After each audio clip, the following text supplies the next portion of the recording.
جابر بن عبداللہ رضی اللہ عنہ فرمائی جاء رجل الى رسول اللہ صلی اللہ علیہ وسلم یو سړی د نبی علیہ الصلوۃ والسلام خدمت اقدس کے حاضر شو او عرض کو وا ذنوباه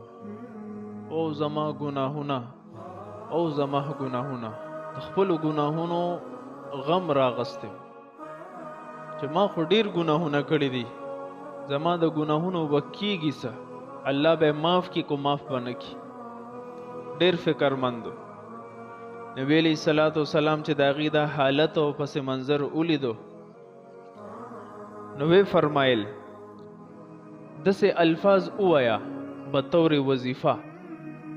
اللهم مغفرتك اوسع من ذنوبي ورحمتك ارجى عندي من عملي دا الفاظ اویل مطلب دا دی یا الله چې ستا معافی او ستا مغفرت خو زما د ګناهونو نه لوی دی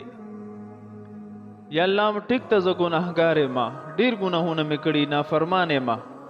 خو زما د ګناهونو په بدل کې خو ستا مغفرت ډیر زیات لوی دی ورحمتک ارجع عندي من عملي او یا الله د خپل عمل په باره کې زستا د رحمت امیدوار یم نو دا الفاظ کله هغه اول هغه صحابي نبی علیہ السلام متو فرمایل فعود دوباره وایا فعاد دوباره ویل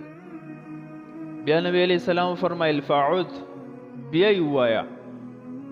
فعاد هغه دوباره ویل نبی علیہ الصلوۃ والسلام فرمایل فقال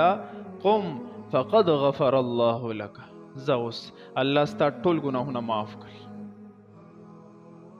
دا کلمات ډیر زیات اهم کلمات دي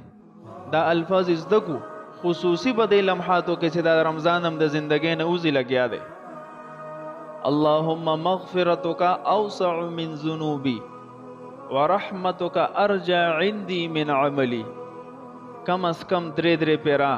چې دا مونږ زندګۍ کې دا سار او ماخام ویو اس پته نه لګي د دې کلماتو په برکت سره زمونږ په ګناهونو باندې د عفو قلم راخکلی شي دا ورځ او شپې خو د الله د رحمت د الله د رب نه د مغفرت د جهنم نه د خلاصې شپې ورځې دي په بهانه باندې د انسان مغفرت کیږي کو بدی روز شپو کې زموږ مغفرت ونشو نو دا د بدبختۍ غټ علامت دی محروم یو بدبخت یو بس بیا چې عام اعلانات د مغفرت کېږي او زمونږ پکې ونشو هر روزماتي وخت کې حدیث مفهوم دی لس لک کسان د جهنم د اور نه خلاصولی شي او جنت ته ځي نو دا 29 رمضانونه دا روزي او دې کې هر وخت کې لس لکه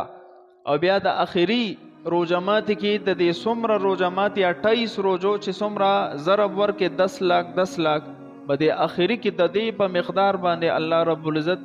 د جهنم نه د خلق خلاصي او جنت ته ځي نو کو بده کې زموږ نمران شي